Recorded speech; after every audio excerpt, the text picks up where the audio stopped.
Okay guys, so I made a video about this before, but I'll make it again in a little bit better detail. People keep asking me, oh, well, you know, the SH or Dynamite 19 back plates, the bushings go bad, the starter shaft goes bad, or it doesn't fit a 3.3 pole starter. Like, what's my other options here? So we're going to take all this apart and we're going to show you what the other options are.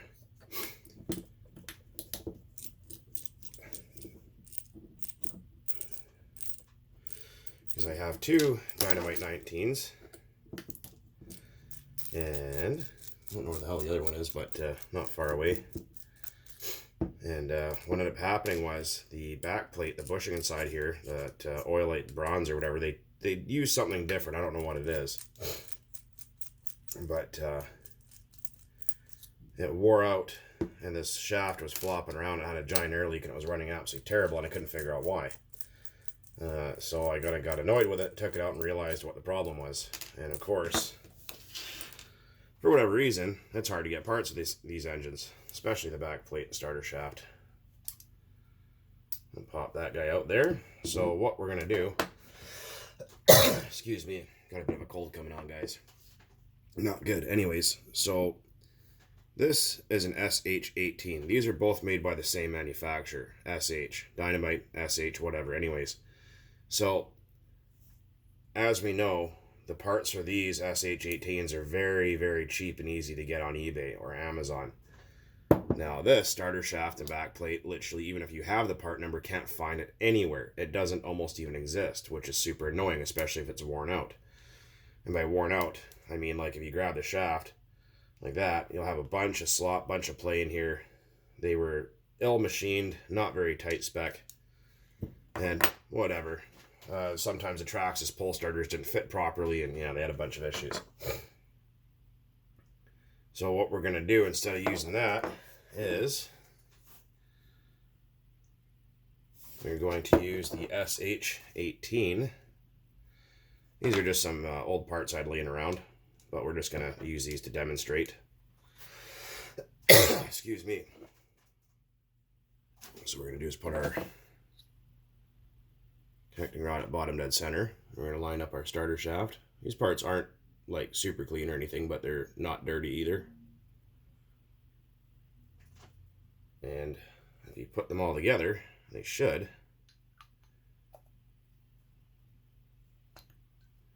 There we go. And the screw holes line up. Yes, they do.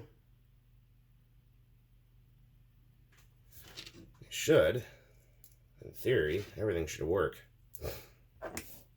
We're just going to put 2 screws in for now.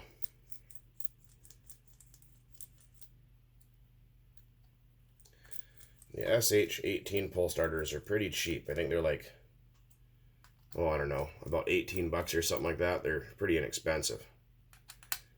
So, versus the Traxxas pole starters, which are like $35.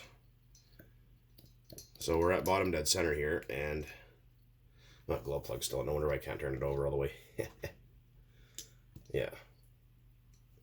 Oh, hold on a second. I go grab myself an 8mm socket to take that glow plug out so I can turn it over and show you guys. All right, back in. That's top dead center. This engine is new and very, very tight. Hold on a second here. Difficult to turn it over without a flywheel on it. All right. Okay, so here we go. Back again. So, obviously you can see, that's just the sound of it hitting its pinch area. Actually, I should throw some oil down the cylinder. Forgot to do that. Yeah, forgot to do that. My bad. Like I said, my head's not quite in the game today. Not feeling too shit hot, so excuse my lack of whatever. There we go. Some oil in there. Make it a little easier on things. But as you can see, that's just the piston hitting its pinch area. That's the noisy here. But it turns over absolutely fine. No hitting anywhere. None. So that means that when you guys, like I said, have an issue with the back plate being stupid or falling apart and you can't find parts, or it doesn't fit your Traxxas pole starter, go on eBay, Amazon, whatever you want, and order yourself these parts here for this engine. So you're gonna need the starter shaft, one-way bearing, and of course back plate with the O-ring, and the SH18 pull starter. So, because like I said, I know a lot of people that have these engines, and they've had that issue of things not quite lining, well, not like lining up properly, but for the Traxxas pull starters, I guess, not lining up properly, because they had the original ones were ill machined, and the pull starter for Traxxas wouldn't work for whatever reason, so they put a dot there to let you know that they had fixed the problem. The problem still wasn't solved, so they went and put another dot there letting you know the problem is fixed, which it is. But like I said, it's whatever this inner material is, because most engines it's usually a bronze or a brass or an oilite bronze. I'm not sure what this material is.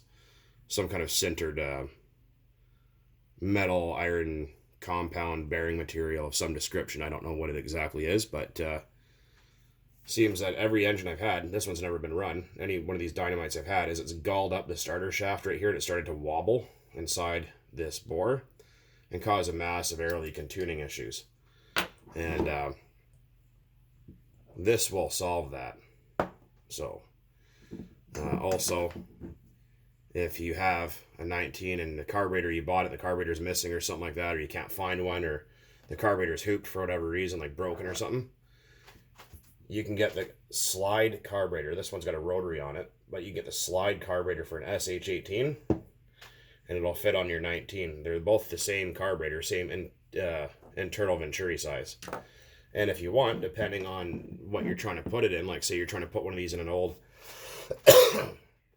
nitro rustler or something that had the Pro 15 engine in it, and you think, oh, I don't want to convert it all to slide, get yourself an SH18 rotary carburetor. They'll drop right on here, and that way you can make this engine more universal, depending on what you're trying to put it on.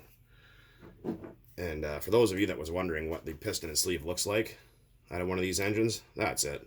It's a 5-port design. So we're not going to count the exhaust port. That's a +1, so we're leaving that alone. So you got transfer, boost port, transfer. So you got essentially five intake ports or scavenge ports, transfer ports, whatever you want to call it, and then your exhaust port. And then if you have a 3.3, this isn't for a 3.3, but the 3.3 has the same porting design. You have one boost port, one transfer, another transfer. So it's only a 3-port engine with the exhaust, a total of 4. But these are 5-port designed.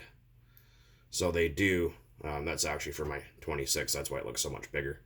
But for those of you that were wondering what the Dynamite piston and sleeve looked like and what the porting design looks like or what it meant, that's